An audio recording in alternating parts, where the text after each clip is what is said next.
Kita punya trauma, entah itu fiktif, entah nyata, entah apalah. Kita punya trauma kasus Siti Jenar. Orang yang mendalami la ilaha illallah secara intensif, ya, entah itu disebut kalimat sodo, bosuluk, boseloko, mbah koros pokoknya.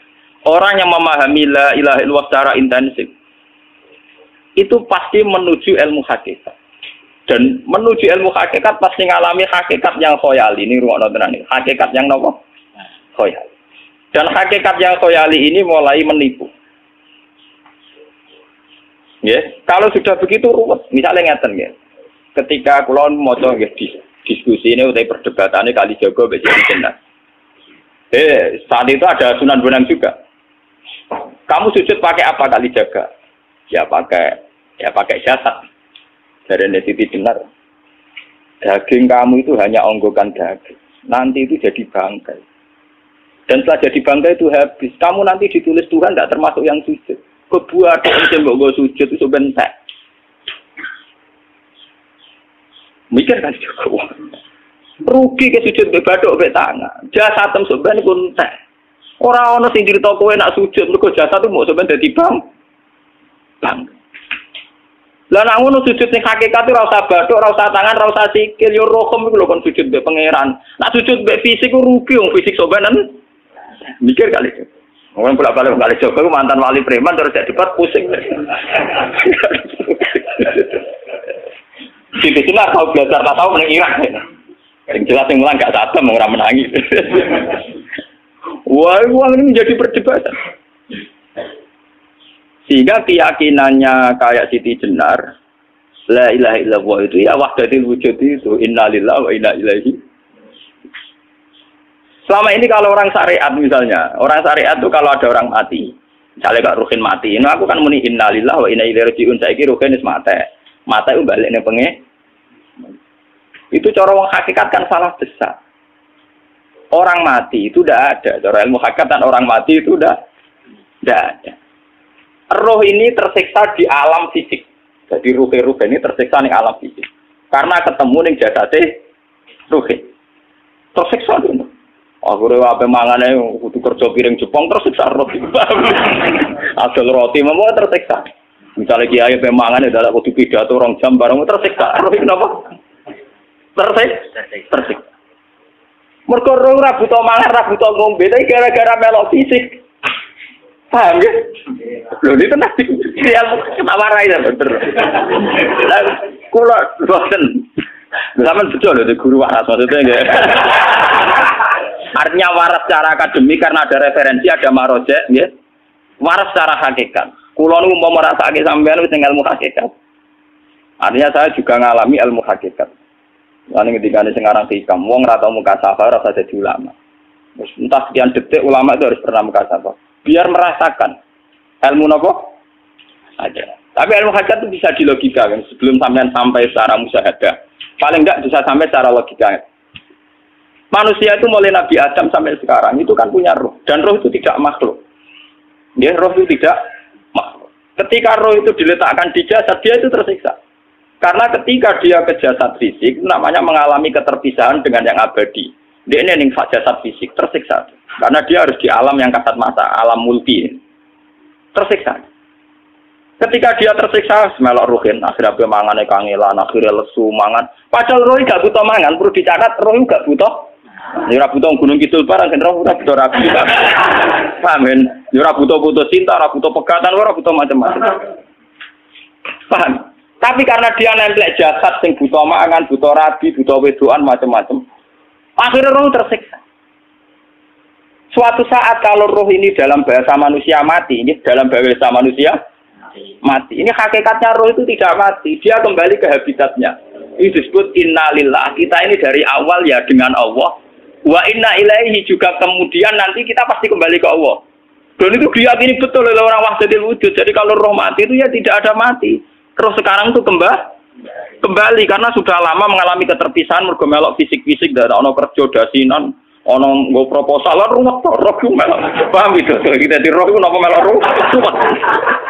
Lah roh yo tersiksa aku ora butuh mangan, ora butuh proposal bocah ngalor. Itu tersiksa.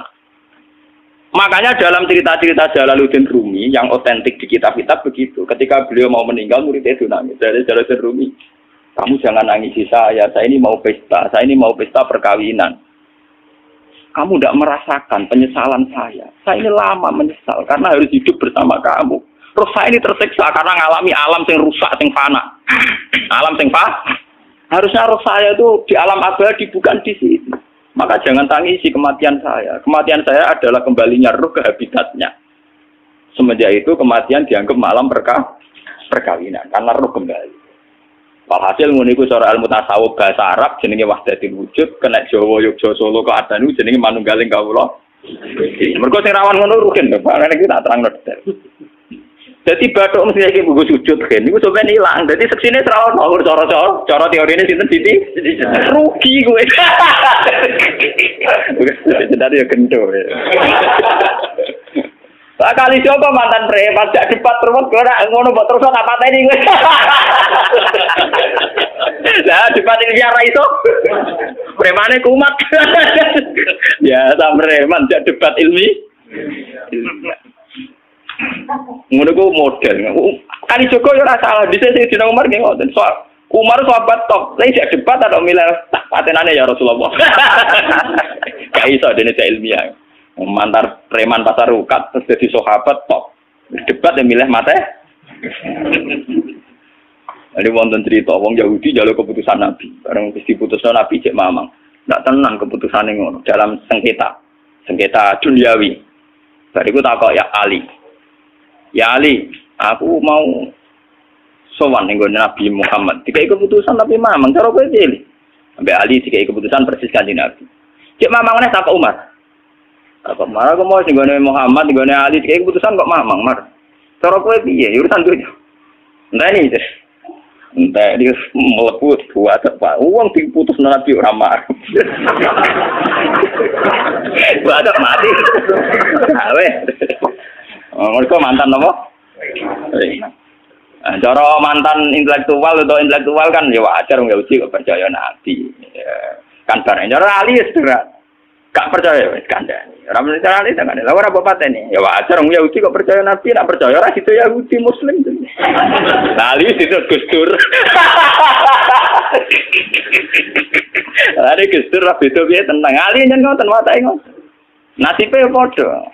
Ali itu ilmuwan yang jadi presiden gak sukses. Yang niru Gusdur. Mereka ning-ning negara wong pinter mimpin ra sukses. Wong pinter gampang maklumi. Lah misalnya kita jadi kiai wong pinter. Pak Yai santri ini pacaran. Maksud itu jangan ada cerita besok. Wah, ruwet. Terus malah dalil dinalina subuh syahwat minan. Iya, bodoh tanpa pelaturan. Paham ya? Ruwet tau? Mulane aja geman, iki pinter teman-teman aja geman. Sing biasa wae ana syariate sithik-sithik. Sing kamane ana santri pacaran tersinggung, ana santri nakal tersinggung, sing ana rasane lha donya ana napa? Dadi nek guru kula nu urusan ilmu semi hakikat. Mulane mon iki. Sehingga kayak Siti Jenar, cara pandang Siti Jenar itu masuk betul ning gone pemikiran para santrinya. Kados Ki Ageng Pengging siapa masuk betul karena masuk akal. Cara mereka napa? Betapa tidak ada artinya fisik ini. Nah, kalau semua fisik ini tidak ada artinya, kemudian yang ada artinya itu roh, perjalanan apa? Perjalanan roh, sehingga diartikan inna lillah wa inna ilaihi raji'un. Inna sholati wa nusuki wa mahyaya wa mamatiku lillah. Lah kemudian sekarang sama tak tanya misalnya, ini latihan ilmu hakikat. Wa mahyaya lan penguripan ingsun. Kalau ingsun artinya fisik atau jasad, itu keliru besar karena jasad tidak pernah hidup. Yang hidup itu roh. Paham ya? Sekarang artinya wama mati itu apa? Kematian ingsun. Kalau roh itu tidak pernah mati, berarti kematian roh adalah keterpisahan dengan yang agung atau yang abadi. Dan semuanya itu lillahi rabbil alamin. Sehingga mereka mengatakan kematian itu satu pesta. Mulane kados Bilal ditakoki, ya Bilal, ketika murid-muridnya nangis bergape mati, Bilal ge seneng ae. Godan nalqal akhibah Muhammad dan wa hisbah. Ya nak mati malah seneng loh ketemu kekasihku. Sebab itu kematian tidak pernah jadi problem bagi mereka sing soleh, sing menembus ilmu hakikat. Paham? Tapi ilmu hakikat kayak ini itu yang diyakini Siti Jenar, diyakini Jalaluddin Rumi, diyakini para wali-wali wahdatul wujud. Dulu Syekh Husain Sinten Al-Halal. Itu kemudian melahirkan prahara syariat. Prahara apa? Syariat. Sebab itu Wali Songo, oke Siti Jenar benar dalam filosofinya, tapi harus dibunuh. Karena menjadi prahara syariat. Sama dengan yang dikatakan Nabi itu benar, tapi menjadi prahara syariat. Akhirnya disomasi oleh Umar radhiyallahu anhu. Jadi sebetulnya sama, pola-pola ceritanya sama. Intinya sebuah ilmu hakikat harus dikawal apa? Syariat. Ya kalau bolak-balik, contoh paling gampang wit pisang. Uang nak mangan gedang kulitnya tetap dibuat. Tapi umpama gedang dari awal ora usah kulit, ras itu jadi gedang. Paham ya? Meskipun kon ape dipangan ya dibuat. Tapi kita tidak bisa membayangkan pisang dari awal tanpa nopo. Mbah kekeringan, mbah bosok, mbah ras itu jadi nopo? Pisang. Terus pentingnya syariat lagi begini. Malah penting ngaji wali-wali syariat yang pinter kados Sunan Kudus, kados Sunan Bonang. Andai kan tidak ada syariat itu dunia pun mesti rusak. Contoh paling gampang masalah pornografi, porno aksi. Jadi jenar aja omongi ngono ibu ngakak-ngakak deh. Dari pangeran wis pirsa, kowe nek klambi pangeran ora ora temtora ya rasa klambenan. Wong ora ana gunane. Kalau yang paling penting ku nazarullah, kenapa kowe klambenan barang, wong kowe klambenan ora pangeran tetep pirsa. Nyatane si jenar nak mulang nggih coba klambenan nah intine napa? Dinya ada nabi Sunan Bonang. Nah, aku percaya kabeh nazarullah, ora usah napa? Klambenan. Tetapi teori ora usah klambenan iki dienggo tenan. Mulane nek pas wiridan aliran sesat ciri utama. Kira klambenan tenan. Lah ruwet to. Lha iki tenan iki cerita. Iki pentingnya ngaji nggih. Ben sampean ngerti variasi riwayat kemudian kita orang syariat harus kayak apa, kemudian kenapa menjadi aliran wahdatil wujud. Nah terus kita ini kan orang syariat. Memang kalau mandung syariat itu akeh kok sampean-sampean siji mesti ra kramat. Modele ora di duwe bingung, rumet. Urip wong syariat lho apa? Dineng bojo wedi, dineng tangga wedi, pengaruhe menurun. Pancen orang syariat itu banyak kriminal tauhidnya itu memang jelas. Malah kiai-kiai peken nak ketemu kiai-kiai sing setengah jadah wedi mergo iso nebak atine. Ndekne meriang nang ngono. Sing kiai ra tau salat keramat padahal ngambungan wong. Sing dina salat pas waktu kok ora tau keramat. Wong ape buah utang tanggane iku keramat apane? Sing kono ngawur-ngawur sowan pirang. Meriang oleh syariat ngadepi wong hakikat napa? Mulane jogeman dadi wong syariat sing ngene iku bahaya. Nah kula mboten ngarah. Sampai dadi wong syariat sing ra keramat. Bahaya sekali itu bagi perjalanan agama. Kalau sering ketemu kiai-kiai yang terkenal keramat di Juwaduk tiang-tiang hakikat. Ditantang kocok-kocok kalau wani, nah tantang aku tetap rawani kok. Mikir deh. Karena orang yang sama-sama ke jalur hakikat tetap punya alamat, tetap wonten simahum biwuji min asaris. Cara pandangnya mesti sama. Kalau nanti ketemu murid, ya artinya yang ikut aliran Siti Jenar. Dia ada sholat, ada apa, hidup di satu tempat gitu. Padahal dia bisa baca ihya. Dulu pernah mondok di Mekah, pernah di Irak. Itu ya meresahkan para kiai. Kemudian sebagian mereka minta saya suruh ketemu. Ya walhasil kalau ketemu. Ketemu pertama gitu. Jadi harus tapi zaman roh jenengku terperata arani muka sapa. Gitu biasa mawon. Kalau lara usah kenal jenengan gitu kenal. Jadi gitu loh biasa mawon. Lalu pernah ngajar ajaran nih. Saya legus neng dunia tak anteni mau turun tani mati, legus kok ribet. Ucapan kula terus ya. Sampai ada wong hakikat wong ngenteni mati bareng. Ya mati wis saiki iku. Selasa ngenteni wis saiki padha-padha wis napa? Wis mati. Ya saiki wis padha-padha wis urip. Wis padha kabeh. Nah cara ilmu hakikat kan terus sama semua. Napa? Sama semua. Tadi makanya itu tadi.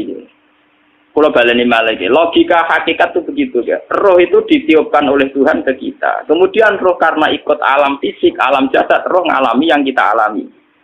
Ya. Ketika roh ngalami yang kita alami, dia tersiksa. Nah, ketika roh sudah terpisah dari jasad yang mengekang, yang memenjara ini, dia senang terus kembali ke Tuhan. Ini disebut inna lillahi wa inna ilaihi. Nah, jasad ini kemudian menurut ilmu hakikat nggak ada gunanya sama sekali total. Hilang di telan tanah.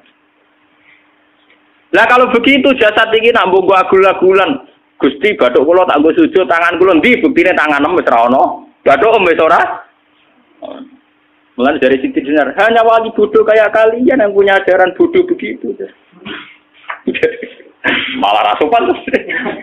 Mulane Sunan Kalijaga semangat kon mata ini mergo tambah omongane glodro dindi. Tapi yang enggak disadari Siti Jenar yaitu tadi. Inti dari ilmu hakikat itu kan tunduk sama kersane Tuhan. Kalau sudah tunduk pada kersane Tuhan, kalau kersane Tuhan roh kita harus di jasad. Dan wujud jasad kita ini juga karena kehendak Tuhan. Kenapa yang wujudnya jasad yang karena kehendak Tuhan engkau ingkari? Sementara wujudnya roh tidak kamu ingkari. Toh wujudnya jasad ya bi iradatillah wa bi masyiatillah. Wujudnya roh ya bi wujudit bi masyiatillah wa ira. Harusnya fungsi jasad juga harus kamu akui toh Siti Jenar. Wong sekarang kita punya jasad ya bukan karena kita, karena kehendak Allah. Kenapa kamu ingkari? Berarti kamu mengingkari kehendak meneng Siti Jenar.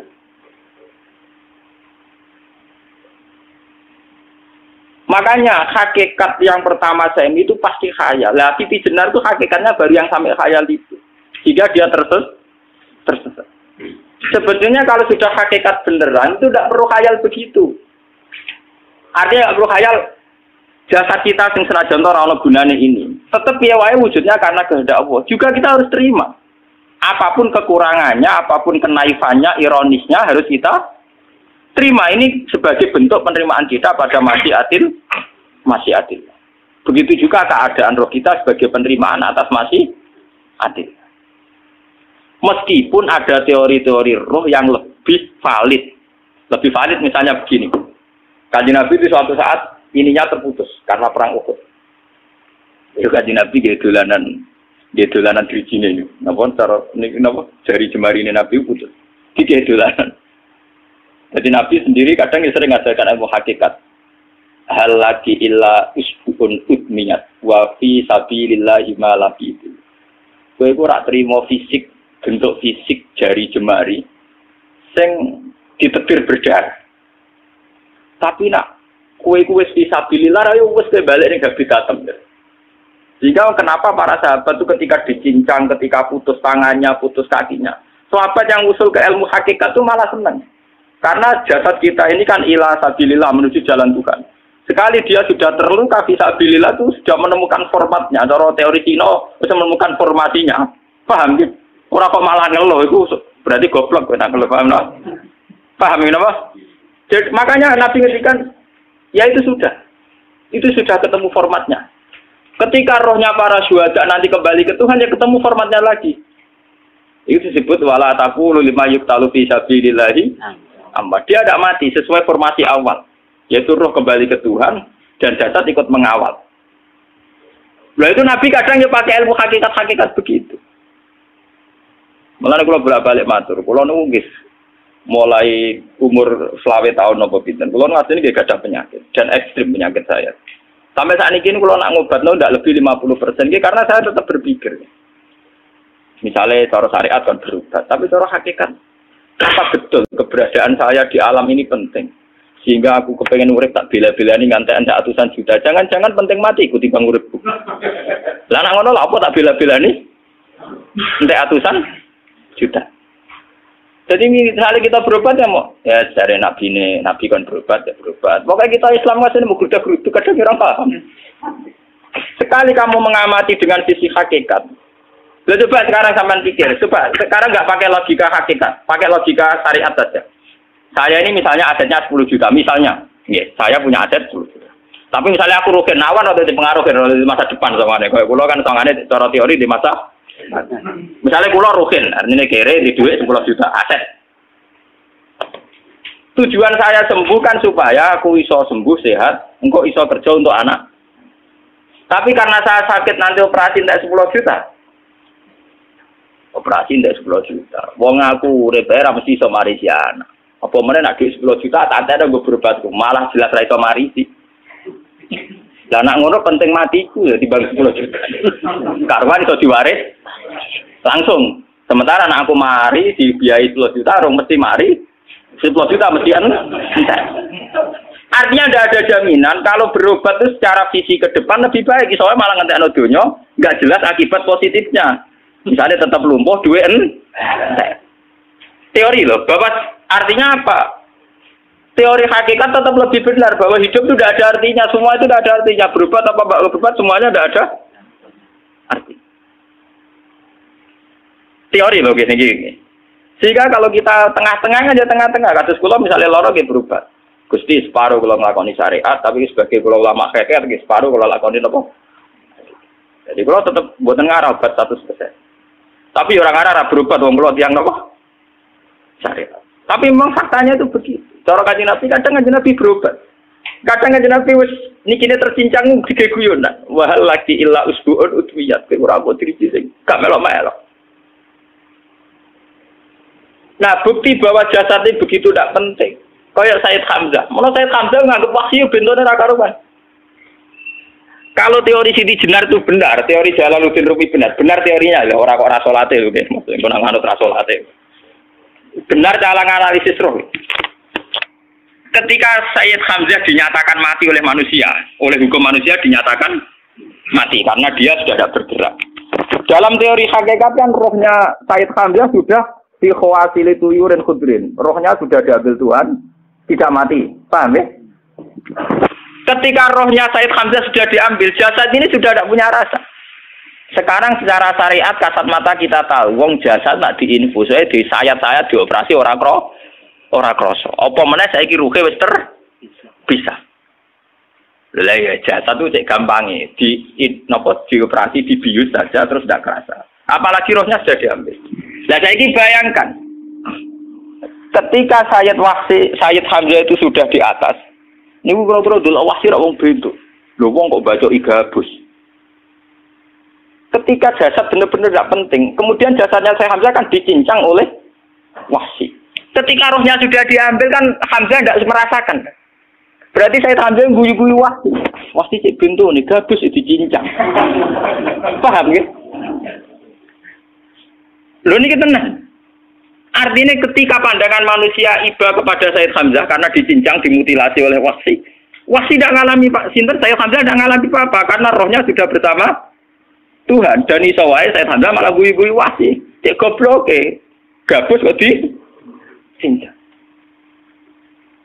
Lah nak ngono rak mirip, makanya dalam hal ini itu dalam teori roh itu sebetulnya Siti Jenar tidak sesat dalam teori roh. Tapi jangan katakan itu penemuannya Siti Jenar. Siti Jenar itu terlambat. Sebelum itu ada Husain Al-Khallas. Sebelum itu ada Jalaluddin Rumi. Sebelum itu juga ada sahabat, ada nabi. Cuma cara aplikasinya Siti Jenar melenceng. Jadi jangan katakan kok tak kampus-kampus. Itu pendapat Siti Jenar itu malah goblok meneng. Siti Jenar itu sanut, paham? Nggih maksud apa? Wis anut. Nah, teori yang sama terjadi pada Yesus Kristus.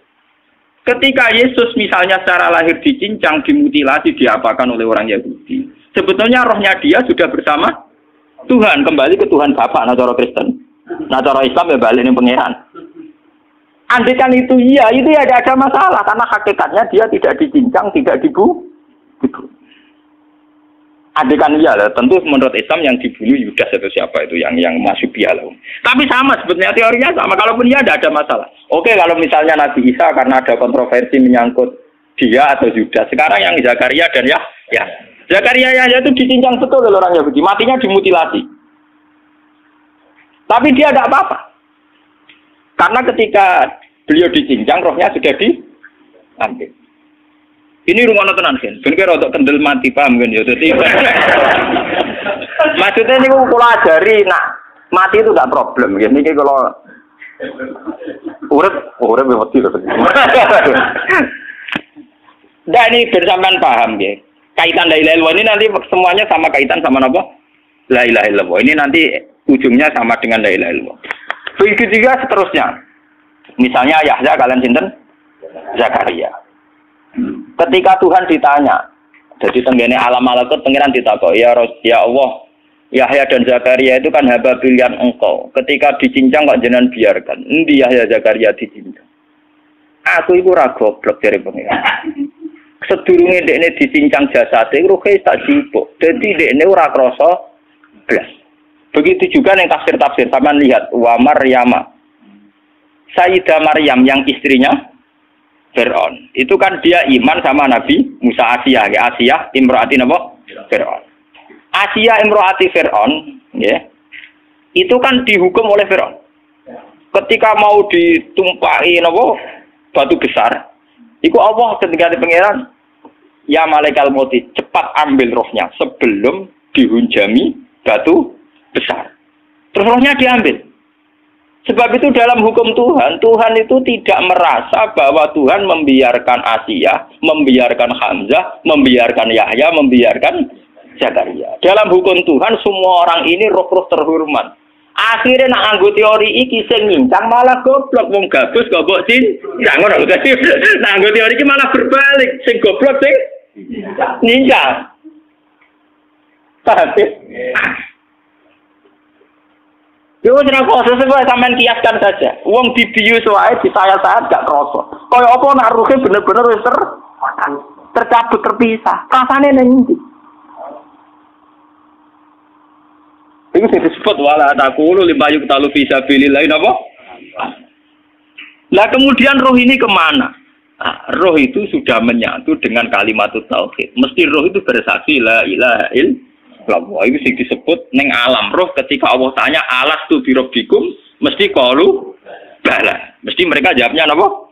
Bala. Karena alam roh tentu lebih mudah bersaksi akan keberhadiran dan keeksistensi Tuhan Allah Subhanahu wa taala. Paham ya ini sama penting. Nah, ketika kalimat tauhid sudah menyatu kayak begini, itu mesti kalimat tauhid sing mesti langsung untuk swarga. Itu dimaksud Nabi mustaiqinan biha qalbu mukhlishon biha qalbu.